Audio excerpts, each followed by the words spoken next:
أحمده ونصلي على رسوله الكريم وعلى آله وصحبه أجمعين ما بعد رب اشرح لي صدري ويسر لي أمري واحلل عقدة من لساني يفقهوا قولي. Ini lanjut malih ngaji sejarah baginda Muhammad SAW.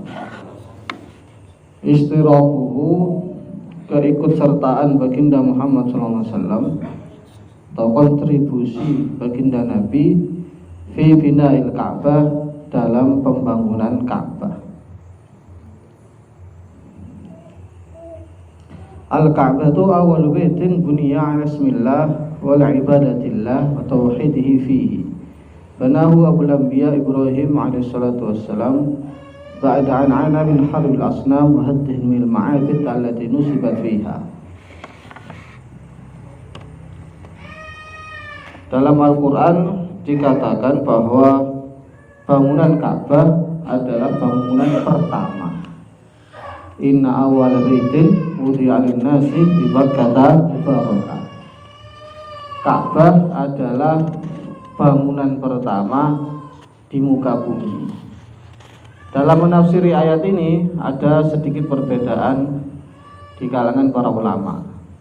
Ada yang mengatakan maksud bangunan pertama ini ya ala zahirihi, ya memang bangunan pertama. Artinya yang membangun Ka'bah itu adalah manusia pertama, Nabiullah Adam. Bahkan ada satu riwayat yang membangun malaikat sebelum ada Nabi Adam. Banyak khilafiyah di sini. Tetapi pendapat yang dianggap muktamad, dianggap paling valid, paling kuat oleh para ulama, yang membangun pertama Ka'bah bukan Nabi Adam, tetapi Nabiullah Ibrahim. Nah terus bagaimana dengan ayat inna awwala baitin wudi'a lin-nas itu? Maka ditakwil itu, ditafsiri.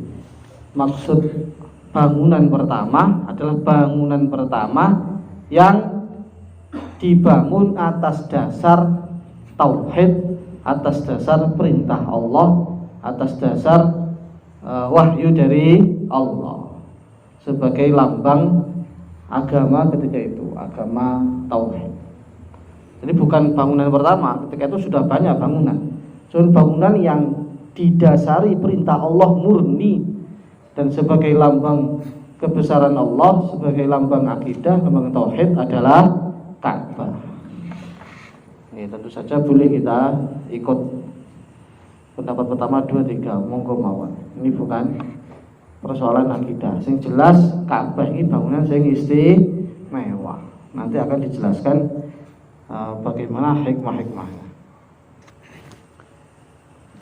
Waqad ta'arud al-Ka'bah ba'da dzalika lil awati allati awhat bunyanaha wa sat'at judranaha. Wa kana min baini hadhihi al-awati sal'ar min jarfi Makkah qabla al-bi'tsah bi sanawatin qalilah ila akhir al-ibarah. Walaqad syaraka Rasul sallallahu alaihi wasallam qabla al-bi'tsah fi bina'il Ka'bah wa i'adat tashyidha musyarakatan fa'alah. Walaqad kana yunkilu al-hijara ala katafihi ma baina wa bainahu illa izaru. Wa kana al-umr idza 35 sanatan fil asah. Wa rawi al-Bukhari fi sahihihi min hadits Jabir bin Abdullah qala lamma buniyat al-Ka'bah dhahaba an-nabiy sallallahu alaihi wasallam wal Abbas yang kulani al-hijara faqala Abbas lin nabi ij'al izaraka ala raqabatik fakharra ila al-ardi wa tabhat 'aynah ila as-sama' faqala arini izari fashaddahu alayhi. Jadi ringkese Ka'bah itu pernah hancur di zaman sekitar 5 tahun sebelum kenabian. Di sini ada khilafiyah. Tapi pendapat yang paling ashah menurut Syekh Buti 5 tahun sebelum kenabian. Artinya usia Nabi ketika itu umur 35 tahun. Nah, Ka'bah ini hancur. Nah, ketika itu baginda Nabi termasuk salah satu orang yang punya kontribusi besar dalam membangun kembali Ka'bah. Artinya yoroan tenan. Orang kok ndelok tok atau cuman usul enggak. Betul-betul roan. Bahkan dikisahkan Nabi sampai ikut angkat batu. Melu angkat batu, bahkan pernah dalam di tengah ngangkat batu kuwi Nabi kayak terganggu begitu dengan sarungnya. Sehingga paman beliau Sayyidina Abbas usul, Muhammad, ini sarungmu ini tekean gulu wae. Maksudnya cepotan sarungnya dan tekean gulu. Dalam satu riwayat betul-betul dilakukan oleh Nabi. Ditekek gulu. Artinya Nabi telanjang ketika itu. Nah, maka ketika Nabi telanjang gak kuat Kanjeng Nabi, langsung doprok neng lemah, ada mengatakan pingsan. Akhirnya beliau disarungi lagi. Lah makanya melihat riwayat semacam ini, ada mengatakan bahwa kejadian robohnya Ka'bah ini bukan ketika usia Nabi 35 tahun, tapi ketika Nabi masih kecil. Sehingga wajar kalau Sayyidina Abbas memerintahkan Nabi untuk mengangkat sarungnya. Nah, soalnya si cili wis melu roan terus kayak terganggu dengan sarungnya. Akhirnya suruh ngelepas. Paham? Tapi yang mengatakan enggak, ini ketika Nabi dewasa dan dilepasnya ini bukan terus OT vulgar begitu, enggak. Maksudnya aurah yang mughalladhah, aurah yang sawatain itu, sing inti, aurat inti. Nah itu tertutup tetap. Maksudnya tersingkap auratnya di sini ya cuman aurat-aurat wajarnya laki-laki, yes, pahanya terbuka. Itu saja Nabi sampai jatuh di tanah pingsan. Nah, ini laki-laki juga termasuk penjagaan Allah kepada baginda Muhammad SAW, bahkan sebelum beliau diangkat menjadi nabi.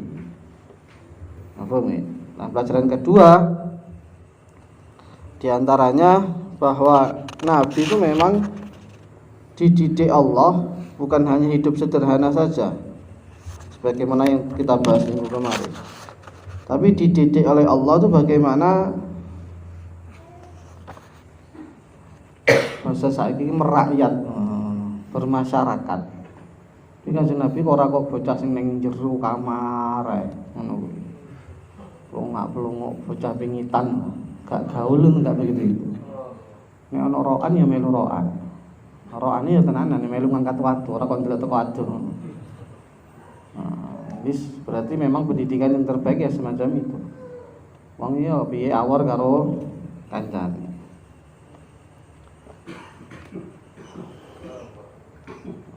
Walaqad kana lahu sallallahu alaihi wasallam atharun kabir fi halil mushkilah allati tasabbabat an ikhtilafil qabail haula man yastahiqu ayyana syarafa wad'il hajar aswad fi makanihi. Faqad khada jami'uhum liqtirahi alladhi abdahu halan lil mushkilah ilman minhum bi anna al-amin wal mahbub minal jami'. Bahkan pada peristiwa ini baginda Nabi Muhammad sallallahu alaihi wasallam punya satu peran yang luar biasa. Di antaranya yang paling menonjol yaitu menyelesaikan polemik masalah peletakan Hajar Aswad. Ketika bangun, kabeh melu bangun, nggak masalah. Kalau susah itu memang gampang kalau satu hati. Lah pas ketika sudah selesai bangunan Ka'bahnya, lah ini siapa yang meletakkan Hajar Aswad? Lah iki mulai. Biasanya ngono kuwi memang. Perkara ini sih cek gak enak, biasanya gampang satu hati. Kowe cara nggawe pondok karo kancamu cek cilik pondoke satu hati biasa. Tapi nek wis banterine akeh baru rebutan imam. Lha kok ngene pas bangun Ka'bah. Ya kan sing rebutan, lagi susah apa sing direbutne. Lah ketika sudah selesai, lah Kanjeng Nabi wong padha geger, bahkan sampai tingkatan mau perang. Tingkatan wong Arabe apa-apa kan ngono kuwi. Ora kok teko mburi ngono. Gak pas wis perang paten-patenan. Sapa sing menang itu yang paling berhak meletakkan Hajar Aswad. Lah lagi-lagi Nabi dipilih oleh Allah, tentu saja ini enggak kebetulan sebagai orang yang menyelesaikan masalah ini. Ada mengatakan itu ada sayembara sapa sing metu dhisik sangka Masjidil Haram ketika hari Jumat itulah orangnya. Tapi sebagian riwayat enggak, mereka memang sepakat ngangkat Kanjeng Nabi. Karena waktu itu satu-satunya orang yang dinilai paling jujur, paling adil, kemudian nggak punya banyak masalah, hidupnya itu nggak neko-neko, gak kakean polah terus ngono, gak kakean kontroversi lah. Karena nek wongnya ono kontroversi ini. Ya orang yang memang diakui Kanjeng Nabi ku paling jujur, paling adil, paling amanah. Dan tadi hidupnya nggak terlalu banyak belok-belok. Terus pokoknya lurus kayak cilik.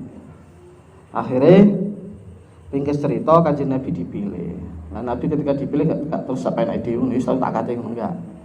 Saya dipikir, oh ternyata sebagaimana cerita yang masyhur itu, kain dipegangi ketua-ketua kabilah, diangkat bareng-bareng. Nah, Nabi lah kemudian yang meletakkan Hajar Aswad di Ka'bah. Nah, ringkes selesai dengan damai. Al-ibar wal izad, pelajaran-pelajaran. Nuridu fi ta'liqina ala hadzal maqta' min sirati sallallahu alaihi wasallam arba'ata umur. Setidaknya kata musannif ada 4 pelajaran, sebetulnya banyak ya. Ini 4 saja kita bahas kata beliau. Awaluha, yang pertama, ahamiyatul Ka'bah. Urgensi atau keagungan pentingnya Ka'bah. Bagaimana Allah Subhanahu wa taala memang sudah jauh-jauh hari sebelum lahirnya baginda Muhammad SAW sudah menjadikan Ka'bah itu perkara sing istimewa. Sehingga yang bangun ayahnya atau bapaknya, leluhurnya para nabi, Nabiullah Ibrahim. Langsung Gusti Allah melalui Nabi Ibrahim. Dan ketika roboh pun dibenerin kembali. Cara ngono sing kontribusi sangat besar ya sak roane sak neke Hajar Aswate itu juga pimpinan para nabi dan rasul baginda Muhammad sallallahu alaihi wasallam. Ini Ka'bah istimewa lah. Bahkan kalau kata menurut sing ahli-ahli apa itu? Ahli biografi,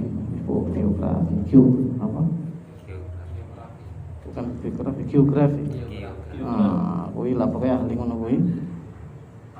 Bahwa Ka'bah itu setelah diteliti ternyata memang secara geografis letaknya pas neng tengah bumi, pusat bumi. Jadi memang betul inna awal baitin wudi'a linnas itu ya tanah pas Ka'bah. Sehingga pemerintah Saudi pun akhirnya menyetujui penelitian ini, akhirnya gawe jam kuwi. Jam sing ning tower Zam-Zam kuwi. Yang sebetulnya niatnya mau menggantikan yang di Greenwich itu. Soalnya ngerti nek Ka'bah kuwi titik pusat bumi. Okay. Tapi yang luar biasa lagi sebetulnya ada yang lebih istimewa dari Ka'bah, yaitu orang iman. Jadi ini senang umat. Besok akhir zaman Ka'bah itu roboh, ndak kiamat. Tapi nek ana wong iman hilang, langsung ya. Jadi masya Allah, wong iman ini walaupun gak adus blaus gilani ngentutan gak jelas megene, tapi regone kuwi ngalang-alangi Ka'bah. Dari satu sisi ini ya, dari satu sisi begitu itu. Oke. Kemudian yang kedua, bayan wa ahmi ma ta'aqal Ka'bah minal habli wal bina. Jadi sejarah robohnya Ka'bah itu enggak cuma sekali. Pembangunan Ka'bah ada mengatakan 10 kali, bahkan ada mengatakan 5 kali sebagaimana ditulis Sonef. Bahkan ada mengatakan sampai 10 kali. Tapi saya bukti ini memang metode nulisnya pokoknya sing digoleki sing paling sahih. Sing paling sahih. Beliau menyebut ada 4 yang disepakati, 1 khilafiyah. Yang pertama yaitu dibangun di zaman Nabi Ibrahim. Kemudian yang kedua dibangun ketika usia Nabi umur 35 tahun. Menurut satu riwayat ini. Pokoknya sadurunge Kanjeng Nabi tadi nabi. Kemudian yang ketiga ketika zaman Yazid bin Muawiyah. Ketika orang-orang Muawiyah, orang-orang Bani Umayyah mengepung Abdullah bin Zubair. Dihancurkan itu Ka'bahnya. Hancur lebur. Akhirnya dibangunlah kembali. Berarti itu yang ketiga. Nah, yang keempat, setelah dihancurkan tadi, dibangun lagi sama di zamannya Abdul Malik bin Marwan. Nah, jadi ketika itu Hajjaj megel nih, lapor ning Abdul Malik, ning rojo nih. Hajjaj kan gubernur. Pak Khalifah, kuwi Ka'bah yang sekarang itu kuwi jasane Abdullah bin Zubair. itu yang bangun, yang ngasih apa garis-garis itu Abdullah bin Zubair. Jadi memang Ka'bah itu memang apa ya? Kan zaman Nabi Ibrahim itu gede begitu. Kemudian di zaman Nabi, sebelum jadi Nabi yang tadi peristiwa tadi, itu karena duitnya kurang, biayanya kurang, akhirnya dibangun lebih kecil lagi. Jadi ada sekitar 6 meter, 12an dirok kalau tidak salah itu. Oh enggak, 6 dirok, sekitar 3 meter. Itu yang tidak ikut Ka'bah karena duitnya kurang, termasuk Hijri Ismail. Jadi Hijri Ismail itu termasuk bagian songko Ka'bah. Karena nggak ada duit, akhirnya dikurangi. Berarti kiri-kiri bukan. Wong Quraisy walaupun zalim, khusus Ka'bah iki nggawe duit sing paling halal. Kakung sembarangan. Makanya wong saiki kadang-kadang luwih jahiliyah timbang zaman biyen. Wong saiki malah pencucian uang itu malah digawe pondok, digawe masjid. Koruptor-koruptor malah ngono kuwi ben selamat duwe digawe bangun masjid lan pondok. Zaman jahiliyah sak rusak-rusake kuwi ya. Nek khusus masjid gak wani ngeduwe subhat apa haram. Mulane Ka'bah tidak bisa sebesar itu. Lah, ketika Nabi menguasai Mekah, banyak yang ngusul, ya Rasulullah, bagaimana ini Ka'bah kita kembalikan saja ke pondasi Nabi Ibrahim. Nah, tapi jawaban beliau, laula haditsanu qaumika bil jahiliyah atau haditsu ahdin bil Islam, tentu saya laksanakan. Andaikan bukan karena ini baru masuk Islam, tentu akan saya kembalikan ke zamannya Nabi Ibrahim.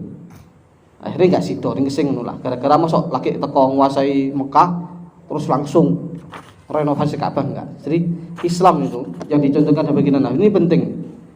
Enggak suka konsep istilahnya revolusi, perubahan secara mendasar dengan mendadak secara sekaligus enggak ada begitu. Nabi itu modelnya islah. Islah itu bahasa saiki ya, bahasa kerennya reformis. Kalau memperbaiki sesuatu itu pelan-pelan gitu. Bertahap. Tadrijian istilah ini. Jadi Kanjeng Nabi ketika masuk Mekah gak langsung wes kabeh dirubah, enggak. Ka'bah pun ada yang ngusul bagaimana dikembalikan Nabi Ibrahim, enggak enak.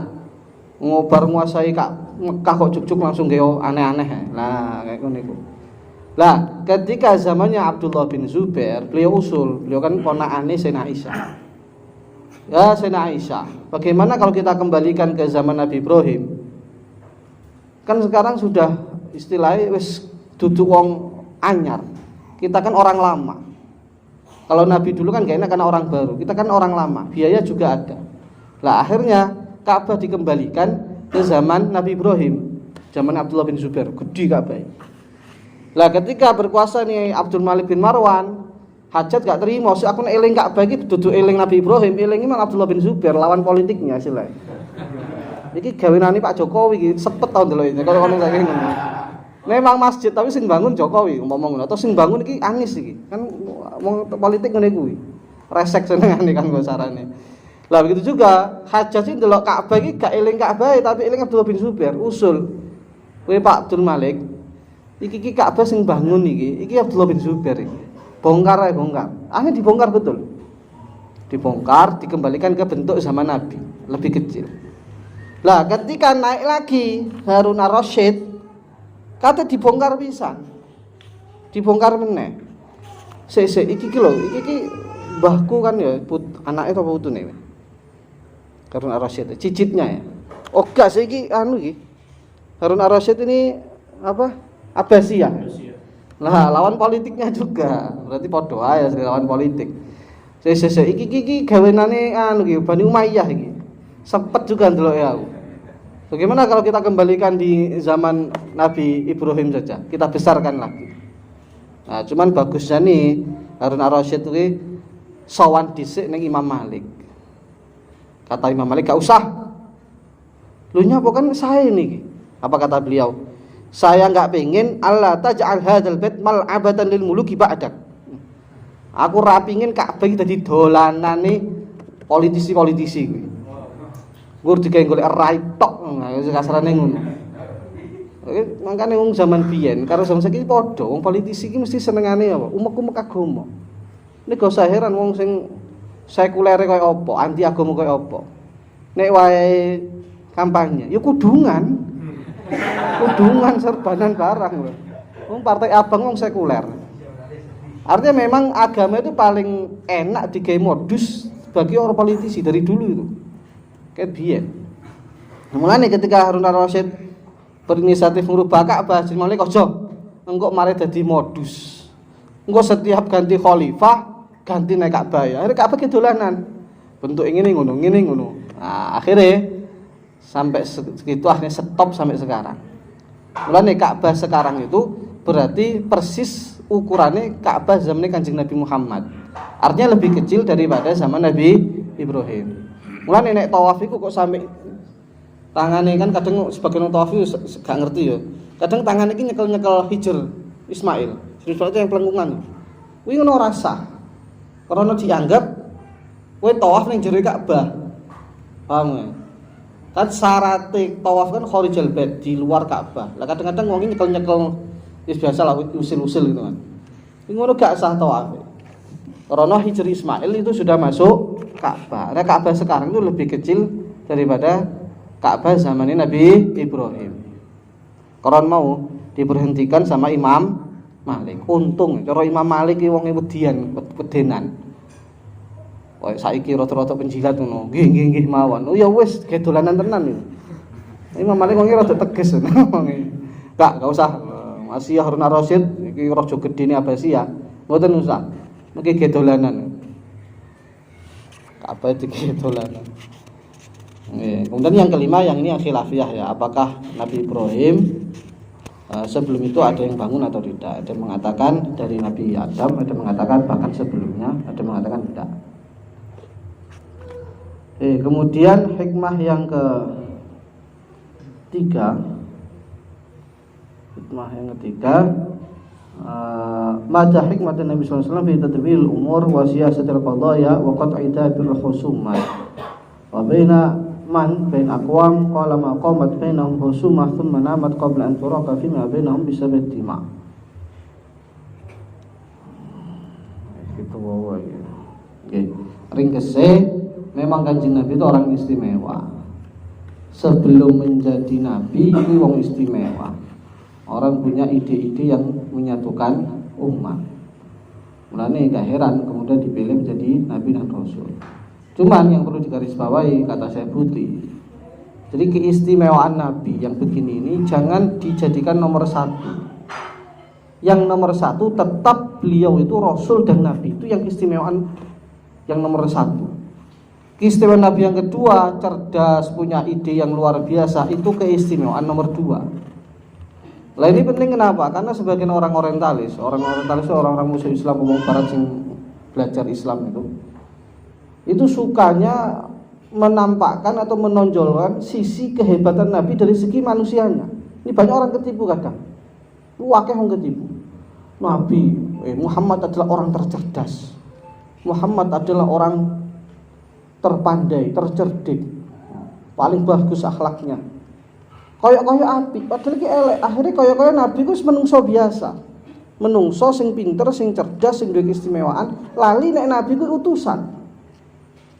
Kan banyak itu termasuk yang dulu geger bikin 100 manusia berpengaruh, Nabi Muhammad nomor 1, kemudian Yesus nomor 3, padahal dia orang Nasrani.